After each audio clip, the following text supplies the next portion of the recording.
Hello everyone and welcome to Power Hour. Today's topic is Power Apps page designs when creating new apps or when editing existing apps.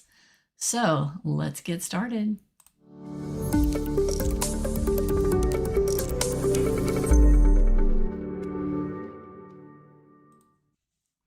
All right, I'm Laura Rogers, and Power Hour is a show I've been doing for about 11 years now, and you all voted for the topic. You voted yesterday. I sent out a newsletter, and so the topic you voted for is Power Apps page designs. The fun thing about Power Hour is it's live, and we have live chat going on over in Teams, so come over and say hi. Hey everybody, hey Annette, Laura, Ryan, Anita, Lisa, and if you haven't joined in Teams yet, there's a link down at the bottom to request to join. So come join in the fun. This is where we kind of chat about things, have discussions, ask questions during the show. And and it's basically geared towards business users and power users. And so the things that we do on the show aren't ever going to be super technical. I'm not a developer. I don't write code. So let me go ahead and start sharing my screen here. And we usually have Joelle here, and she is, she had a scheduling conflict today, so it is just me. And let me get rid of, there we go. So there's my screen. So there's where you can see the Teams chat, and that's where we have the general channel in the Power Hour team is where you're going to go. And then the dates at the top are the tabs where you go to see each date for the last few of them. So you go to today's date, and then you can see that there's this little conversation bubble. And so that way you can watch the video and come chat. So that's how you get into Teams. And here we have Power Apps. All right. So this new interface in Power Apps has been out for about a year or so. So you may have noticed it when you're building your apps. But there are some nice slick new buttons here just when you're on the home screen. So this concept of a page design is what we're going to be talking about today. We'll talk about starting with a brand new app from a page design. And then once you're in an existing app, you can also use the page designs. So we're going to talk about kind of what they look like, and then we're also going to dig into how they work once you start using a page design, kind of how it functions, kind of get into the guts of it and see like what things that you need to do if you need to make changes in there. So first of all, just noticing how to get to these page designs. If you go to the Create screen, you're not going to see it there. You're just going to see this kind of classic view of different ways you can get started. So on the apps screen, you also have another button to get started with a page design. So you can either go to Home or Apps to do that. So I'm going to go ahead and start with a page design, and this brings up this cool little wizard. So let me move this chat over here. Okay, so the wizard has a bunch of page designs listed. But the important thing here you might want to take a look at first is this filter. So I usually use Canvas apps. You all can chime in the chat and let me know kind of what your favorite types of apps to use are. Model-driven apps, that is Dynamics CRM and Dataverse. So, and that is completely different than a Canvas app. Microsoft is working to kind of merge the two and kind of make them more similar, but they are two different kinds of apps. So I'm going to filter by only Canvas apps. And so those are the ones that I'm going to start with. I'm not sure. I may have time towards the end to look at some of the model-driven app page designs, but we're most likely only going to be doing Canvas apps.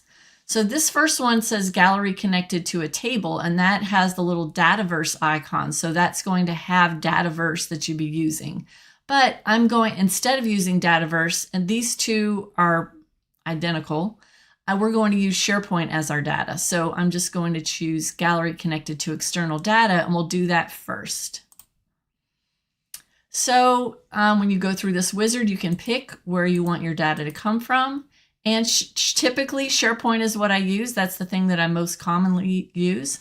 And here is it's going to have the ability for you to paste in the URL. This is just like when you're adding new connections in a Power App. You can put the URL of your site, or you can just click it down below. And so this is the Power Hour site. This is what you all have access to just during the show, inherently, because you are external users and you are in Teams, so you can also get to this.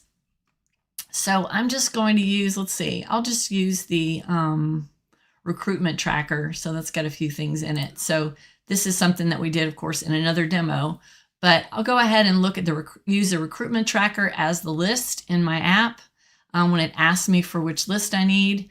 And then you all can get to that list. I'll just copy and paste it into the chat. If you all want to go add things and edit things, I usually like, just kind of a little side note, whenever I'm working with SharePoint lists and customizing them with Power Apps, I usually like to make sure all the members of the site have a role permission level called contribute, not edit, which is the default. So I was just kind of double checking that. If you have users that have the default edit permission, they can go in and change your any Power App that is directly on the list, and they can modify the whole list and views and things. So, all right, so the recruitment tracker is what I'm going to pick. So I already picked the site. So then I have to scroll down to the recruitment tracker list. So you pick your site and you pick your list, and then you create the app. So this one's going to have the coolness of these page designs. It is going to have a lot of layout stuff done for you. So this is really good. This is going to save you a lot of time when building your app. So it looks like a lot of the things Microsoft's been doing lately is making it so that it's less time consuming, because Power Apps have just historically been it takes you hours to build a Power App now.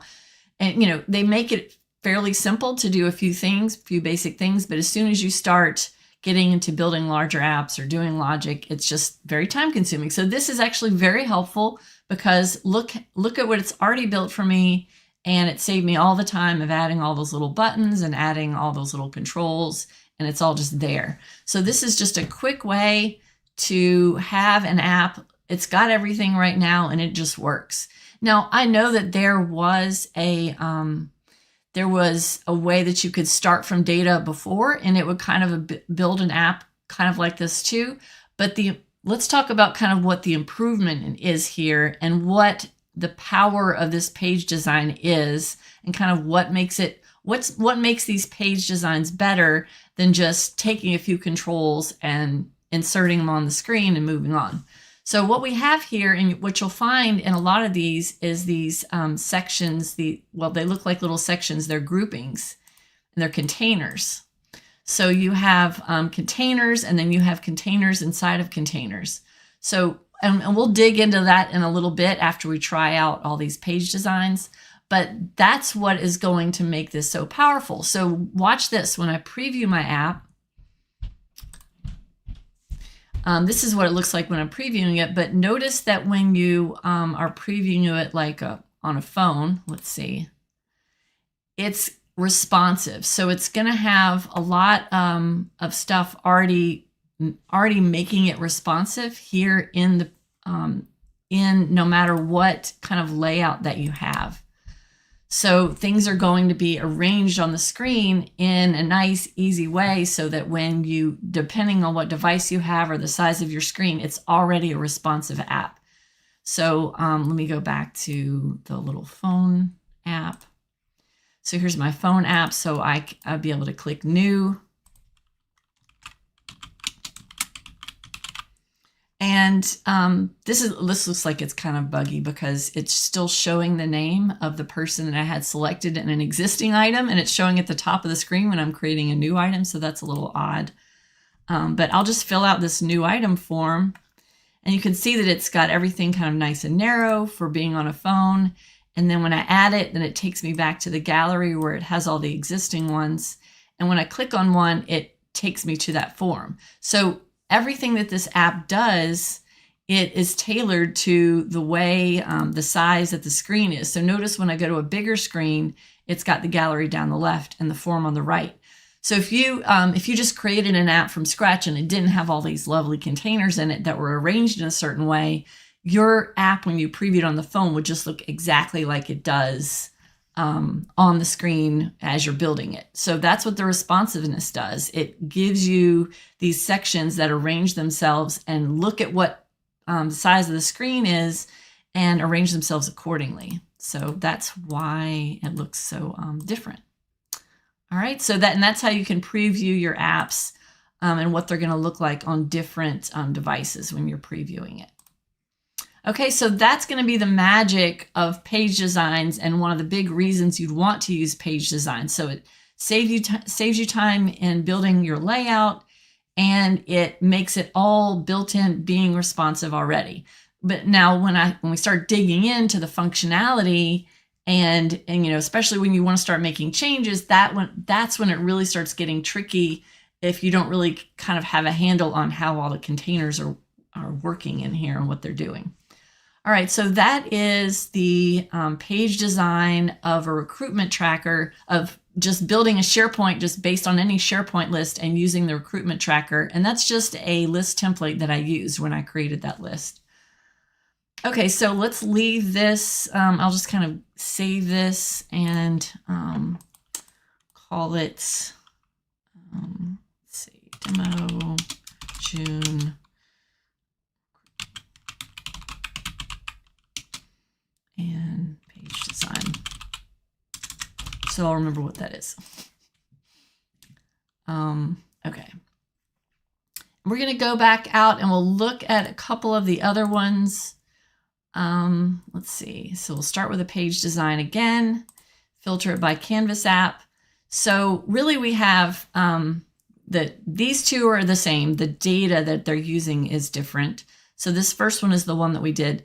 Blank canvas that's going to be the same that's not really a page design. That's just a completely blank app.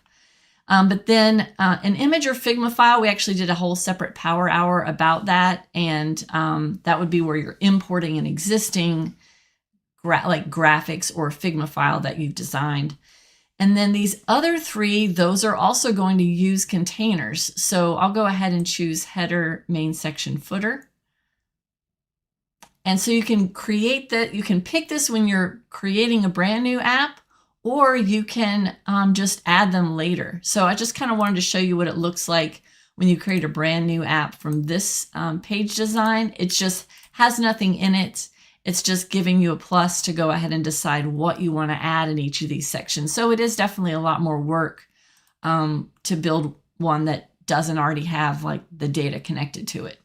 So let's go ahead, and now that we've kind of seen just the difference between creating one from the page design that has the data and then creating one that's really just got a bunch of empty containers, let's go back and look and we're going to use this one that we built, the recruitment one, and we're just going to use this one and I'll show you once you're in any Power App, you can also use page designs. So I know it looked like it was very limited as to just one or two Canvas app page designs that you can pick from, but just you wait, there's a lot more. Okay, so let's go create a new screen, and you'll notice that on the new screen interface, there are several page designs here as well. So look at this, we have approval request, welcome screen, header and gallery, header and form, header and table. And notice that these specifically, these ones in the middle here, these 5, they all say preview next to them because this is a fairly new feature,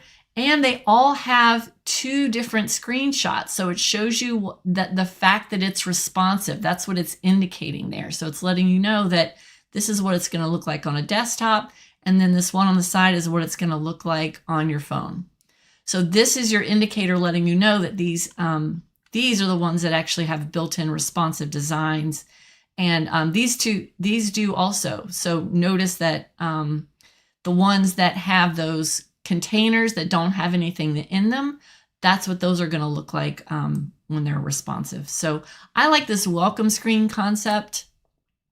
I think we may have done a little bit with the welcome screen in a previous Power Hour, but I really want to dig into this because a welcome screen concept is huge. Like, this is a common concept that I use in every single app that I build for my customers.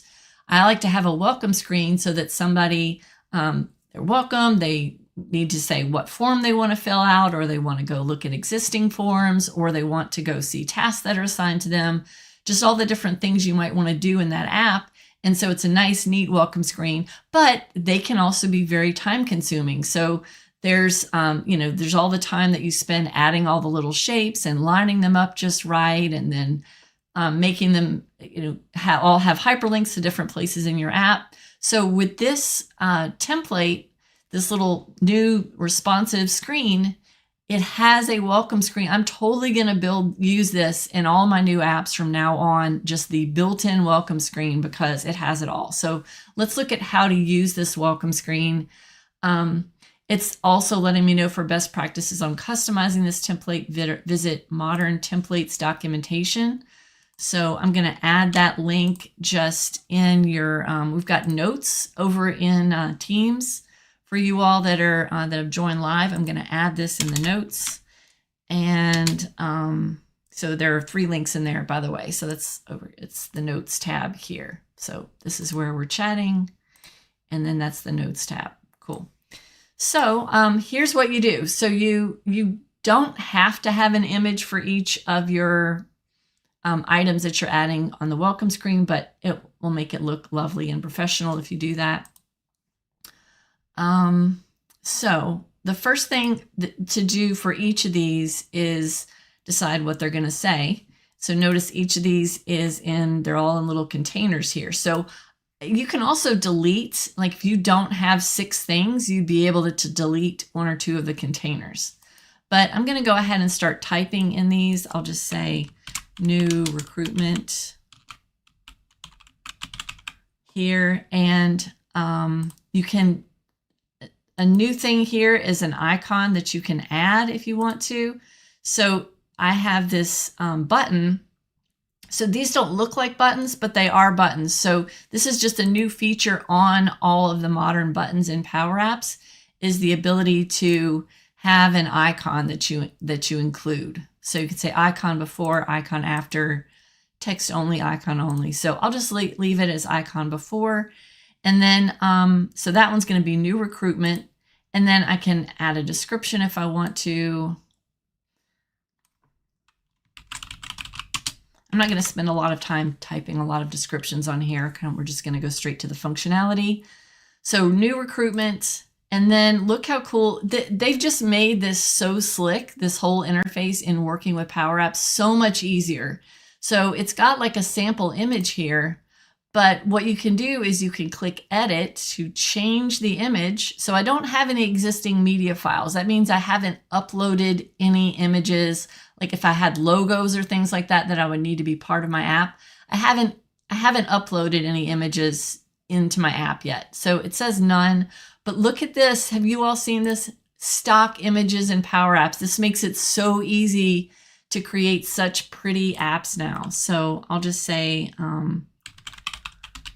employee. I don't know. There's an employee. So now that employee is on that first button. So it literally took like a minute to create the whole button with the text and the image and the description, and without having to spend all that time lining everything up. What do y'all think? Have you all seen this? Have you all tried it? This is so exciting. This is so exciting when it comes to just saving time building apps. So I'll just say, I'm just going to make up a few things. I'll say new invoice. Like just pretend my app has a bunch of screens in it where I can do a bunch of things. And then I'm going to leave these script descriptions. I'm not going to spend a lot of time typing descriptions, but I'll say invoice is going to be my stock image. I'll say paper maybe. There we go. So I've got new invoice. What do y'all, aren't these stock images awesome? I could have sworn I just picked the stock image on that thing. Oh, hold on. I'm glad you like it. Okay, insert. There we go. Okay. And I'll just do one more. So my tasks. And I can search through these icons too. So I'll just say like a check mark. And then my task is going to have like a task. Let's get bees. That's cute. All right. Bees. Okay, and then if you don't have 3 other links, you can delete these containers. So you just be sure and click the whole container. See how it selects the whole container? And I'm just deleting, so I can select it here and delete it. Or notice how it lines them up nice and pretty too. When I start deleting a few of them, it lines them up in a different way to fill up the empty space. You're not just going to have like 2 empty spaces if you delete 2 of your icons.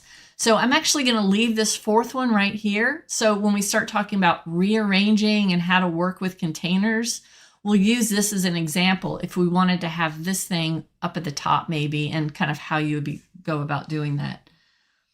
Oh yeah, Lisa says, all my Power Apps have welcome screens. It took a stupid amount of time. Can you format the blocks to match branding colors and font? Oh, makes you wish you had time to redo all of your existing apps. That is true, Jer. I feel the same way about this because this is so pretty, right? So actually this thing at the top, just real quick, I'll go over what this is.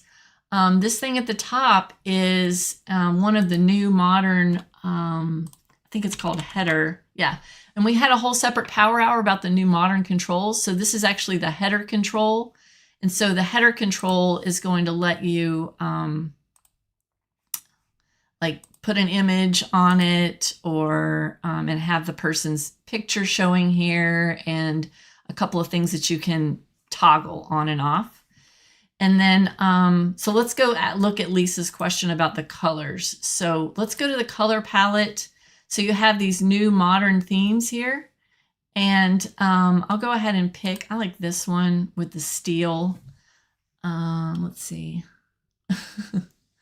Oh yeah, Lisa said she's thinking of doing this next time she has a major release of an app. That's a great idea, because then the users will just think, oh wow, look how amazing this new update looks, instead of having to just go through them all the time and go through all of them in one fell swoop.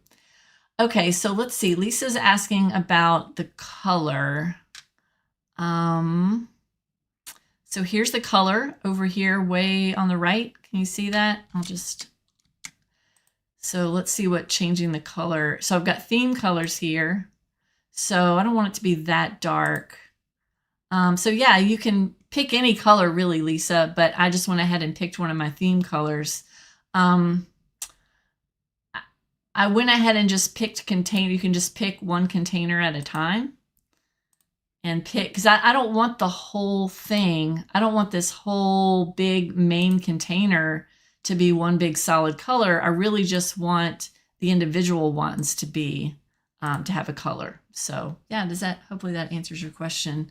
So that's how you would do that. You would just go to that. It's just really, when you're selecting these, you just have to make sure you're selecting.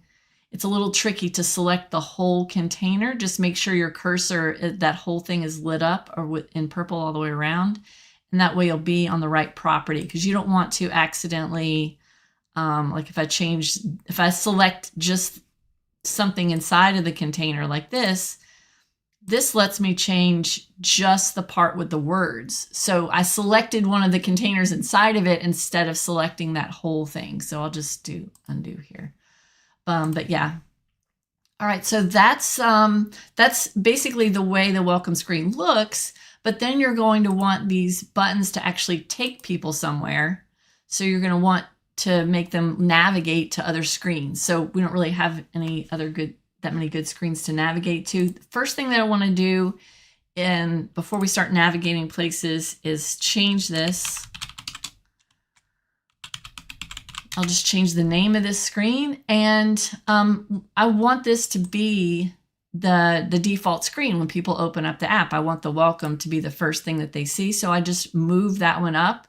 There's one other way that you can, if you want to go to your app, your app start screen, and you could just type the name of a screen here that you want to be the start screen, but I always just move it up so that it's the first one listed. And that's an easy way to do the same thing. So when I click new recruitment, I want that to link me over to the recruitment screen. So I'll just say on select. Let's see if this whole section has an on select. this whole container, I don't think it does. Yeah, container doesn't have an on select. So I'll just see, not even the title container. So I'll say on select, navigate. And that's going to be, that's the one that has all the recruitment stuff. So it's just going to navigate. So I'll preview my app now.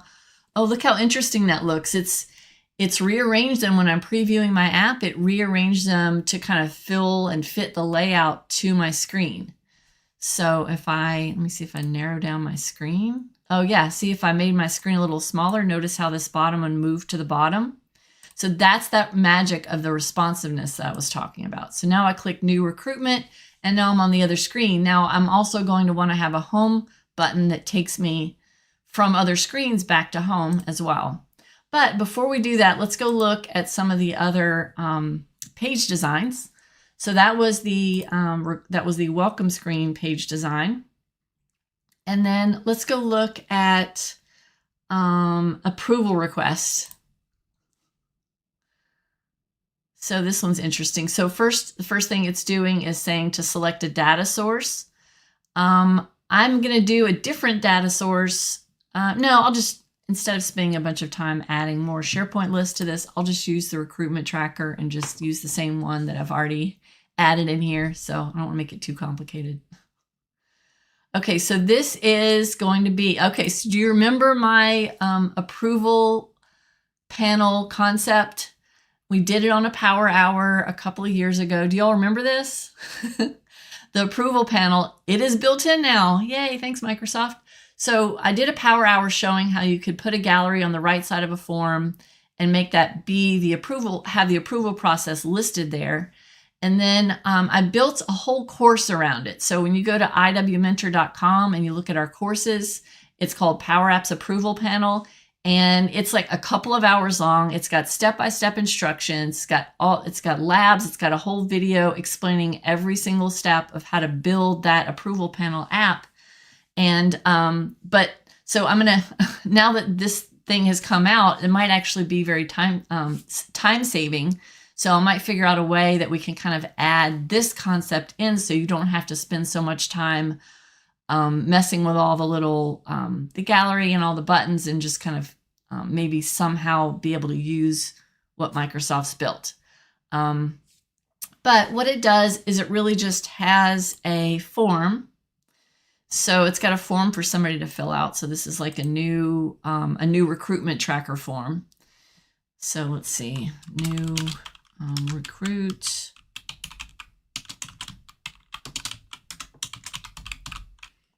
Oh, thanks, Robin. She took my course. Cool. I'm glad you liked it. So I've got, I'm just kind of filling this in.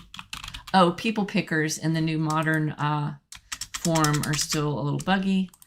So I'll just kind of put a couple of those. And let's look what it looks like when my screen is a little smaller. See, it shrinks itself down and kind of adjusts itself. That's that responsiveness. Okay, and so I'm not going to fill in every single thing, but I'll go ahead and submit my request. Now, it went ahead and submitted it to SharePoint. Now, the thing about this, oh yeah, I'm glad you like it, Lisa. The thing about this one is this list on the right doesn't have any functionality. It just is like more of like a template. It doesn't have a data source. It kind of has a place where you could have fields like name and title, but it's going to be up to you to create a data source. So just like in my course where we go and create a separate SharePoint list where all those approval tasks are stored, that's what you would need to do. So you would have to have a separate list or table where the approvals are happening. So each time somebody submits a brand new request, it patches and goes and creates that approval task. And then when the next person clicks approve, it goes and creates a new approval task. So there's a lot of automation and data and a lot of work behind the scenes to make this actually be functional. Oh yeah, Joelle, you're right. Yeah, these look so amazing and it saves so much time. I love the little curved edges and just all the little, just the way it looks so slick and modern. So yeah, so this is a great screen template, but it doesn't have built-in functionality. So as long as you know that going in, that you're still going to have a lot of work to do, you're still going to have to create a separate list and create the logic that creates the items in the list. And so none of that is already done, but at least it gives you a nice, pretty layout. Like for ours, you have approve and reject buttons in each of these little items in the gallery down the right side. So we might look into, kind of improving that lab to save a little bit of time to maybe use this. But it would, there's definitely a lot that goes on behind the scenes that is not in here. Okay, I'll stop harping on that. So I'll just call this one approval. Okay, so that's what the approval screen looks like. It's just a form and then a gallery on the right. And then we'll do another new screen. So we already did welcome request, approval request. We'll do, I'm going to do header and table. This new modern table control is pretty cool. So this one is I'll just pick recruitment tracker as my data since it doesn't know necessarily what data you want when you add the screen. So I went ahead and connected it to the recruitment tracker, and now it's showing me that it's got a few fields listed, and I could click this little button to go add. I can change what fields are showing. So let's see, I've got title, progress recruiter, application date, phone screener. That's fine. It automatically shows me how many rows that I have. And let's see, when I preview it, it's really nice the way this kind of lights up as you're clicking through this when you preview it, but it doesn't have any built-in functionality that's actually going to take you to anything. So what we'd have to have would be a separate screen that's got the form on it. So those are different concepts when you're building apps. Is do you want to have one big screen with everything built in and the gallery of all the items is down the left, and all you have to do is click between things to get to the items that will show in the form on the right. So everything's sort of contained in this one screen when you have this concept of the gallery and the form. But then a different concept is to have a screen that's just a giant list, like a gallery or a table of all of your items, and then a separate screen that takes you to with a form. Does that make sense? So it gives you more real estate to have more columns in your table, and it lets you have more space for like maybe a bigger form that you have.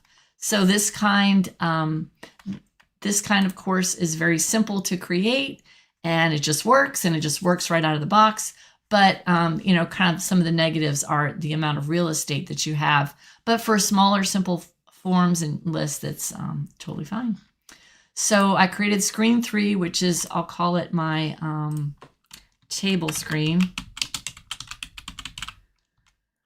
And then I'll create another one we'll just kind of go with this concept of having a form. So this one's just header and form. So this is header and table, and then header and form. And those are kind of going to go together because when you click on something in the table, you want it to take you to the form, right? Can the table be made editable like a spreadsheet? I think so. I'll go back and look at that, Lisa. So I'm going to pick recruitment tracker again as my form here. And so it put the form on the screen. Notice that it's a lot bigger, wider. I can change, of course, how many columns it has. I'll put 2 columns. And of course, you can do that with all forms. And let's go look at what Lisa was asking about with the table. Let's go look at some of these settings. So it lets me pick which fields I have. Like I can remove some. Yeah, just go delete. Oh, wait. Okay, hold on. I'll do that. I was going to delete that one. Oh, yeah, remove. And I can add more, and then reflow, enable sorting, allow range selection. It allows range selection and sorting by headers. So the sorting by headers is huge because that's another thing that takes a lot of time to build from scratch. I don't see, Lisa, I don't see anything where it's letting you edit it directly in there.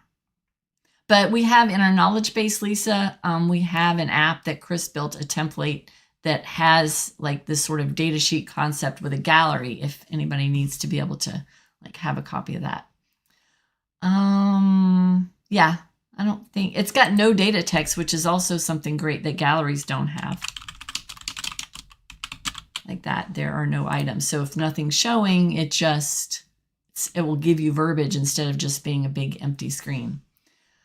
Okay, so I created the table screen. I'll call this one my form recruitment form screen.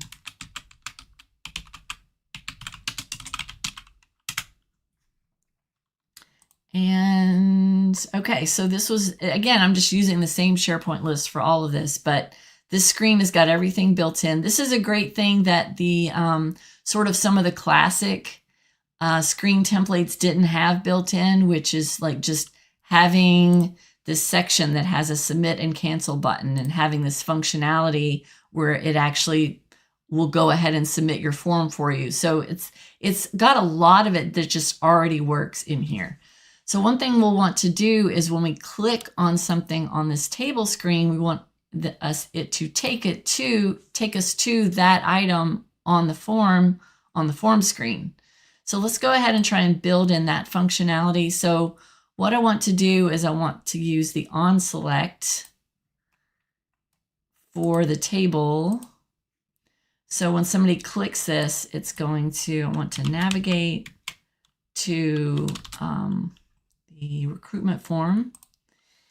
And then also I want it to, now what I usually do, and this is something that it's a little bit longer to do when you build this in, is I always use a variable for whatever item I'm clicking on. And that just gives you a lot more freedom when you're building your apps to do, have a lot more functionality, especially if you have multiple screens with maybe multiple galleries and tables, and you just want to be able to refer to whatever record was selected in there. So when I click on one of these, I want it to actually set a variable, and I'm going to do that so that when I go to the form, it'll be looking at the value of that variable. Okay, so I'm going to say set. I like the way it added a little Copilot icon there if I need some help. Set var record. You all have seen me do this many times, right? And then it's going to be whatever item I've clicked on. So a table doesn't have this item like a gallery does. Like a gallery will have this item that you can refer to, but it's going to be, let's see, the name of the table, table 1 dot selected. And then, all right, so set variable var record to whatever I click on in this table, and then navigate to the recruitment form. And the recruitment form is going to have this item property of var record. There. All right, let's try that out. And also, none of these screens kind of talk to each other. You can't navigate around in the app yet. So the only way I'm getting around in here is by clicking on the names of the screens on the left side. So let's try this. I'll click on one. It didn't take me to that. It didn't fill this in with anything, with any information. So let me see. Let's go see. So we'll troubleshoot that. Yeah, tables and setting a variable are way more painful than they should be. Go to global variables. Let's see if it has anything in it. Yeah, it has the var record in it. It's just not showing it in the form. I don't know if I want to spend time troubleshooting something that's just like a basic functionality that's not working. That's really weird. Yeah, see, form 2, item property, var record, and it's just not showing anything. And there is data in the var record. So that's something that's like a whole kind of a separate ball of wax of going down a rabbit hole of troubleshooting just basic functionality, right? Okay. Any other questions? Just let me know. Okay. So what I'm going to do now is let's look to see if there are any more that we need to cover really. So new screen, we did header and form, we did header and table. Header and gallery is going to be just very similar to the header and table, except it's a lovely gallery. So I'll just use recruitment tracker again, and we can see what this looks like. And then instead of having this layout be blank, I don't need an image for my recruitment items. So I'm just going to say title, subtitle, and body. And then, ooh, that made it kind of ugly. Yeah. And it just kind of narrowed it down. Let me just undo that. No. Yeah, I'll just undo that. So notice that it's got all these items showing and I have data connected to it, but it's not showing any kind of the names of anything in here. So yeah. Let's just go switch it back. Title, subtitle, and body. Yeah, I like that one because it gives you more information. And then we can edit that later. All right. So the thing about this is, again, when somebody clicks on it, we're going to have it set that record. Set var record to this item. Since it is a gallery, it lets us do this item and then navigate to that screen. I'll just call it, I'll do table screen. Oh, wait, that's supposed to be the form screen. That's funny. Okay, hold on. Not table screen, form screen.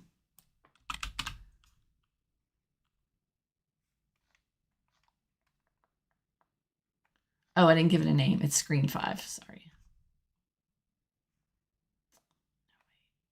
Recruitment form. Recruitment form, there it is. Okay. All right, let's try that again. I'll click on Kyle Holcomb. Yeah, it still doesn't, that item property is not making this form show that item. So it's very weird. Yeah. Huh, okay. And then we'll go ahead and, so we created a bunch of these different, using these different sort of screen templates. And notice that, so once you pick a screen template, you can't really change, let me just go to a different one. You can't really change the screen template, but you can make changes. Like, let me go to this approval screen. You can make changes. You'll notice a couple of places like in galleries where it'll have this new inline editing. So it'll have like layout, data, and fields here. And when I go to my table screen, it'll have layout, it'll have data and fields. So this is called inline editing. And so this is another one of those fairly new things that you'll notice in a lot of places in your Power Apps, which just, it makes it easier. It makes it so that you don't have to necessarily know where to look or where to go to get to certain properties and features. They just kind of pop right out at you. So I pinned that. Not sure what pinning does. We'll have to test that. Okay, so I've got my welcome screen. Now that we've created a bunch of these new screens using these page designs, now this is the part where we kind of dig into the page designs and how those containers work. So it really is going to be a matter of understanding containers. And so to understand containers, what I'm going to do is before we start digging into all these existing containers, I'm going to create a brand new blank screen, and I'm just going to try a few things and show you a few things about the behavior and how containers are going to work. So I'll just do a new, just completely blank screen, and I'll just insert a container. I'll just say horizontal container. So I don't have anything in my container yet. I'm going to use buttons here to kind of show you these examples. So I'll do another button.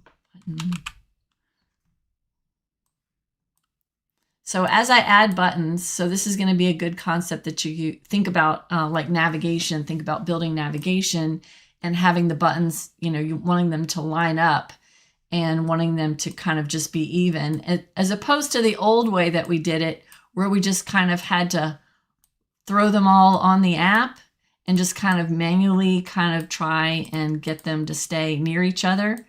And then maybe we had to widen some of them because of different verbiage being on them. So that was the more time-consuming way of building buttons. But if we put them in containers, now one of the negatives about containers is that a container doesn't have a data source. You're not going to be able to have a dynamic data source that's showing in a container like you can with a gallery. So each button, you're still going to have to go always manually say, what you want that button to do. But it's the lining up and the responsiveness that's going to be drastically improved with having it in a container. So let's go look at the first thing I'm going to do with this container is, this is just kind of more like a pet peeve thing, is I'm going to line it up at 0x and 0y, but then I want the width to always be the width of whatever the whole app is. So it's going to be parent width. So notice that it stretched itself all the way across.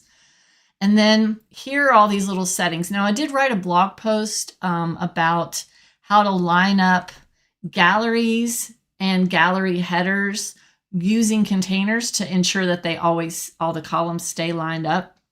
And that has a whole bunch of details about using all these settings and kind of getting everything to line up properly. I'll find that and I'll put it in the resources, unless one of y'all can, maybe Joelle, I don't know. I don't remember what it was called. I know it has to do with containers in the title.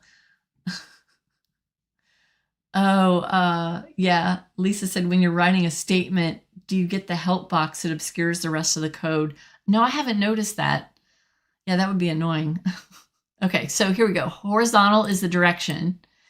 And then we're deciding how we want to justify. So we have all these buttons and it's saying, so I could just completely spread them out all the way across like that.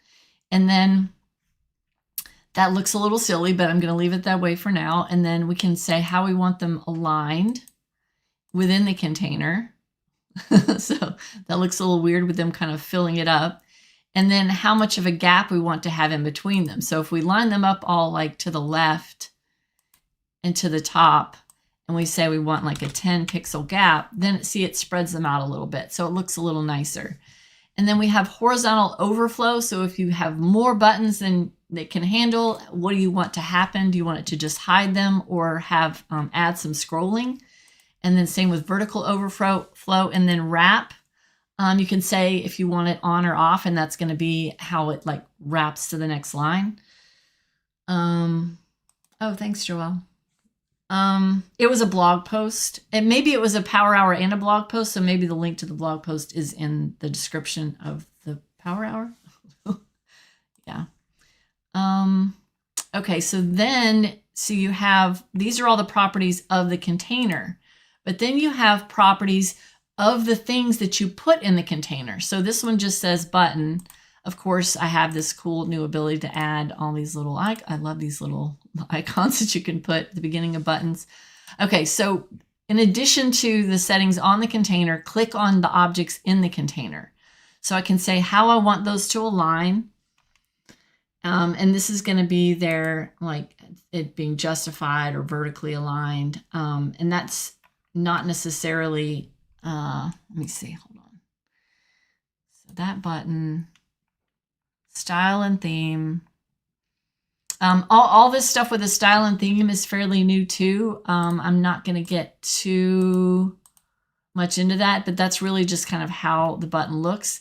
Now notice here when you're aligning it in the size and position, if it's in a container, which this button is, it will have some extra settings here. Notice that if I click on this other button that's not in a container, see, it doesn't have some of those additional settings. So these are additional settings right here that you'll only see when something's in a container. So align in container. Now the container set the properties. So I can say set by the container, or I can say custom if I want to set up my own separate alignment for this button in the container. But I kind of like things to stay uniform, and I like it to be aligned just however the whole container is aligned. So then I can change this one button and how, and it's vertical alignment. Flexible width on. I love this flexible width. So I turn flexible width on, and I'm going to go ahead and just do that for all the buttons. So I have this 10 pixel gap that I set up in between them, and I turn flexible width on. and that stretches them out. So then notice if I'm previewing the app and I'm looking at a different size, they all just change their width. The width is flexible. So that's what that means. And then within that, in the flexible width, it tells me I have to tell it a minimum width.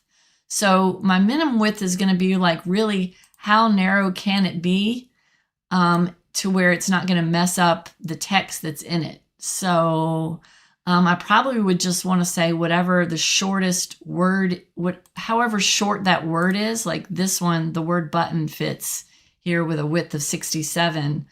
I wouldn't want this button right here to go any less than, I don't know, like 70. So I can go and set that minimum width on all my different buttons to say, don't ever go any more narrow than this, because then the words would be obfuscated, right?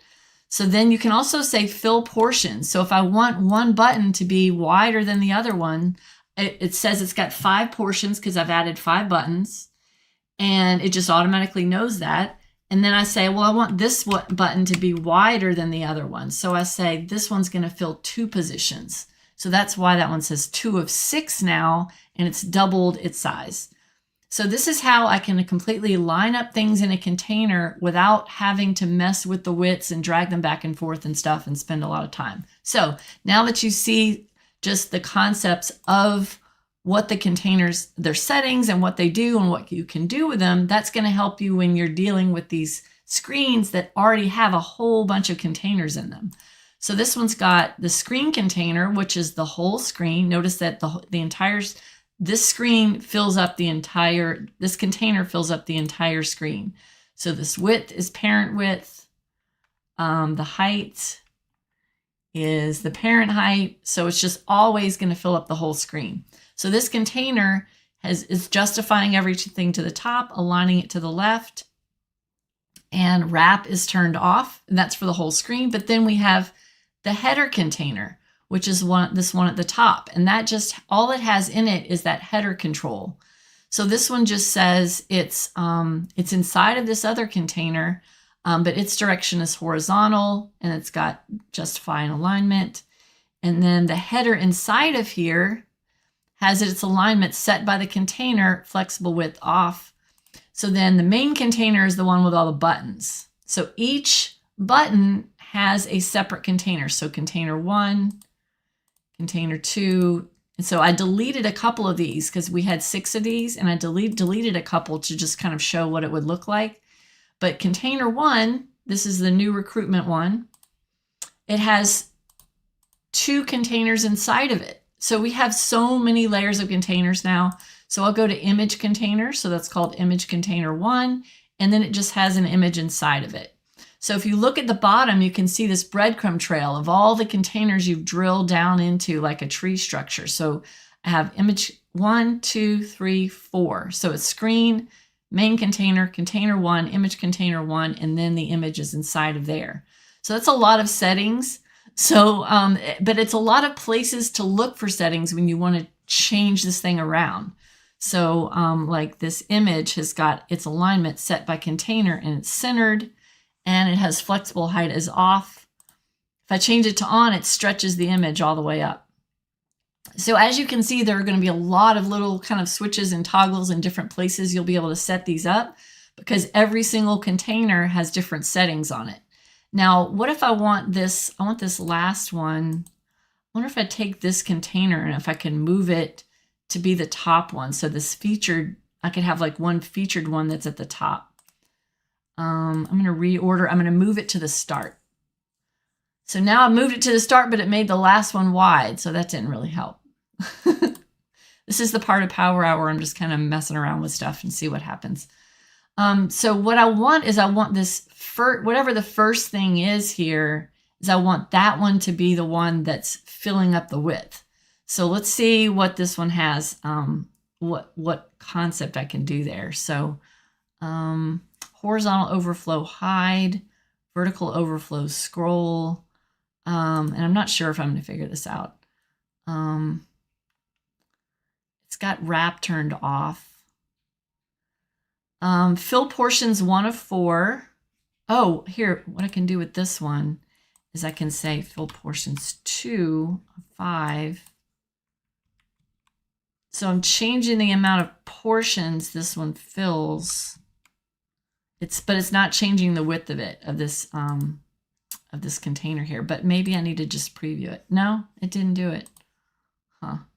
Yeah, that's one of those things that I was like, I'll just figure out as I go. Yeah, always kind of towards the end of Power Hour, that's when I just go off script and I just kind of start poking around and trying things out. But at least you know now where all those settings are for the containers. And so when you make changes and, you know, something just gets dropped into a container, you're going to have more of an understanding of how to work with those. So let me just try one more thing. I'll go to this screen that has a table on it. So all it has in this top header container is a header control. So I can't put anything in the header control, but I want to add a button. So I want to add like a home button. So let's see if I can drag that. Maybe I'll drag it into, I can drag it into the header container 3.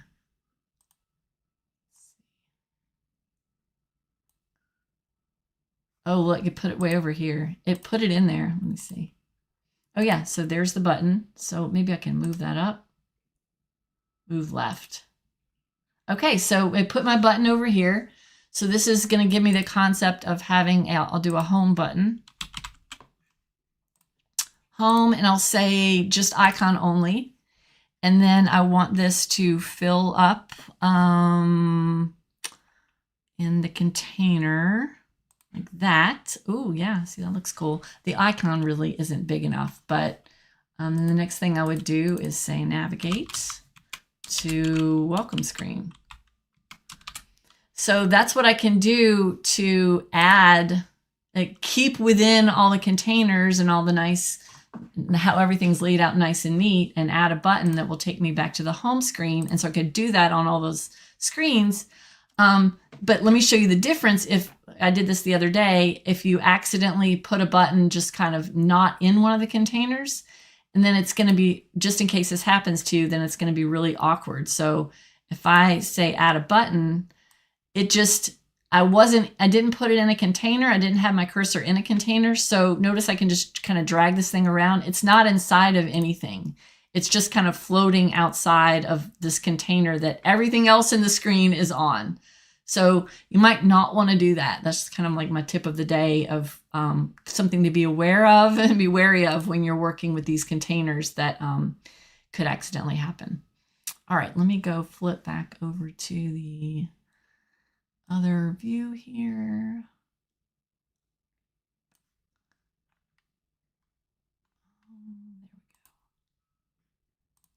Okay. All right. Thanks everybody for watching Power Hour. We have this Wednesdays at 11 Central. Go to iwmentor.com. It stands for Information Worker Mentor. And that's where you can find our schedule that tells you when all the Power Hours are coming up. We have training. We have an ultimate plan, which includes all of our training courses on all these products like SharePoint, Power Apps, Power Automate, Teams. I've been building a Copilot class lately. That's going to be coming out soon. So thanks everybody for watching, and we will see you next time. Over and out.